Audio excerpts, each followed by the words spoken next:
Hello, everybody. Scott Golden here, Golden Opportunities Coaching. Welcome to those of you who are new. Welcome back to those of you seasoned veterans of what we do around here. We bring about conversations about psychological, social, emotional topics and coaching-related topics. If you're looking for help with loneliness, which is today's topic of the audio, please feel free to reach out. You can do that on Twitter at PO Perception or right here in the About Me section of this page. My website is there. You can go give that a listen. Anyhow, in any event, and we're going to kind of give this topic some much needed attention, and that is the topic of loneliness. I think more than ever before, probably because of the pandemic, or at least in great part to it, people are having to confront the idea of loneliness, and it's a misunderstood thing. You can be in a crowd full of people and be just as lonely as if you were sitting alone in a dark room somewhere. Because loneliness is about connection. It's not about proximity to other warm bodies.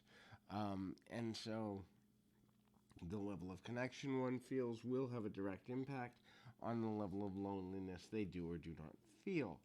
So 4 things to deal with loneliness. The first is have a good relationship with yourself. And that goes without saying that obviously if we have a good relationship with ourselves, then the times we are alone don't have to feel so overwhelming. And the more vibrance we give to the quality of our own life in terms of being by oneself, it's also easier because at the end of the day, we in fact find it easier to enjoy the people that we're with and we put less pressure on them. In other words, if I know that I'm alone, let's say for 4 days, and I hate the process, and I'm lonely, and I'm scared, and it's yuck, and I'm unhappy, and all of these things, while these emotions are completely valid, and we have every right to feel them, they're also hurting the quality of the time I get to spend on the 5th day with the person who matters to me, because I'm going to be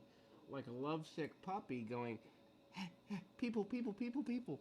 And I'm going to be so excited to see them. Now, if I like my own company, but then I understand that I get to go be with somebody by choice, and it's not the completion of my life, I'm going to genuinely enjoy them. I'm going to be able to stay present moment minded with them more easily. I'm going to listen to them more completely and more fully. I'm going to be more transparent in my communications with them because what do I have to lose? And I know and I'm secure that I'm not going to be alone forever, and that security makes me more honest and more transparent and available and all that stuff. And so that's the first thing to really consider. The second is, you've got to be able to find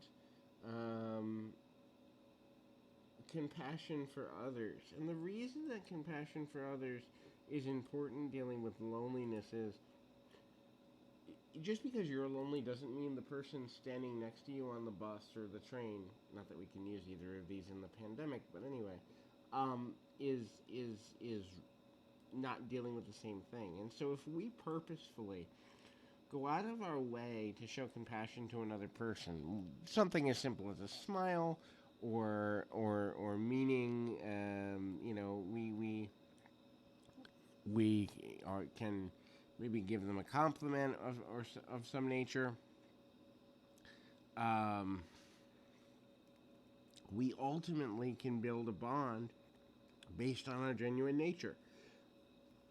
People care more about our intentions than they do about just about anything else. And if you don't look like a slime ball, in other words, you don't look like you're trying to get anything with your compliment, and you give a genuine compliment, followed with a nice smile and some eye contact, and then you are open to a conversation, your body language is open, you can make a new friend in just about any place. And ultimately, that is so valuable because at the end of the day, the ability to make a friend in any place, in the grocery store, in the laundromat, in, wherever we are, in the mall or wherever just walking around, it means that loneliness can end at any given moment, and that is really truly valuable.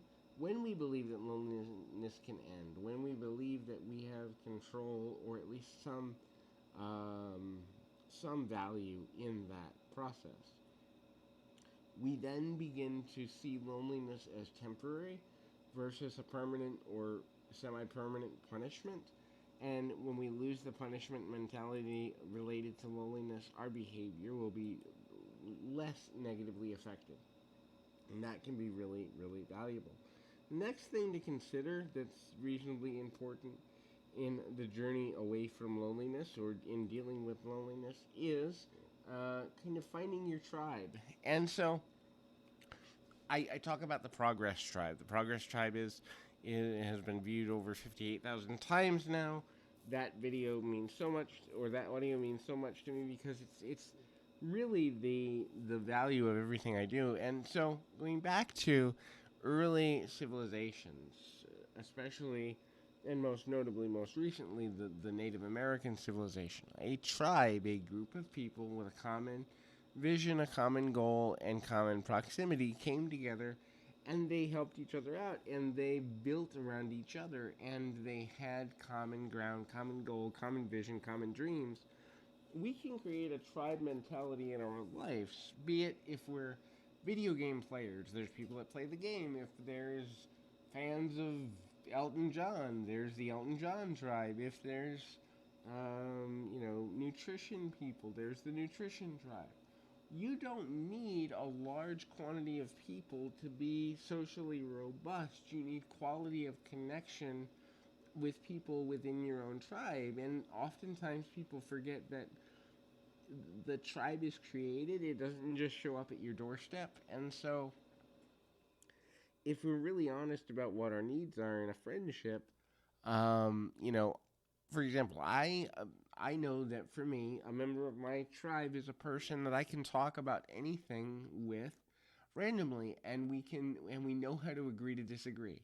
I don't care what color you are. I don't care how old you are. I don't care what race you are. I don't care what gender you are. I don't care how you identify sexually. I don't care how much money you make. I do care that we can discuss a variety of topics, know how to agree to disagree, and have at least some things in common that we can come back to during the awkward moments or silent moments in a relationship. That's kind of a prerequisite for membership to my tribe. Now, your tribe might be different. Your tribe might be you have to be a certain religion, or you have to be within this age range, or you have to be in this particular field, or you have to be a fan of this band or this sport, and that's fine.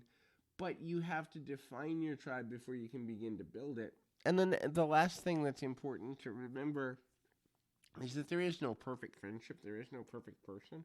And so the more wide we are with what we will accept into our tribe, meaning, hey, you at least have these core values, but you're different than what I imagined would be in my inner circle, that's okay. Matter of fact, that's wonderful because diversification of a tribe with common ground but different parts can really strengthen quality and longevity of relationships. And so hopefully this has been helpful.